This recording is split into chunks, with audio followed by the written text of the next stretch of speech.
என்னடா கிஞ்ச நோட்டு வச்சுருக்கிறா? மாப்பிள்ள இதை வச்சுதான் சம்பாதிக்க போறோம். இதை வச்சு நான் சம்பாதிக்கிறது பாதி நோட்டு தான் இருக்குது. உன்ன நீங்க வேலைக்கு போகாம இப்படிதான் இருப்பீங்களா?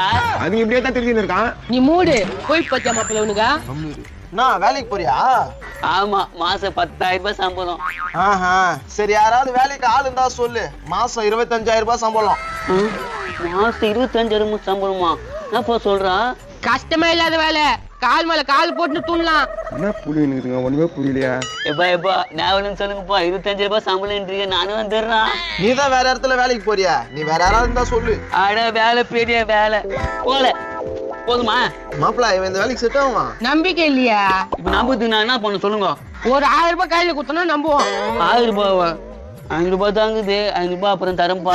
என்ன சோக்காயா மாத்துங்கடா? என்ன வேலை சொல்லுப்பா. இந்த பழைய நோட்டை எடுத்துட்டு போயிட்டு மல்லிகை கடையில இந்த தாத்தா எப்போ வருவாருன்னு கேட்கணும். கேட்டா அவங்க ஒண்ணு கொடுப்பாங்க,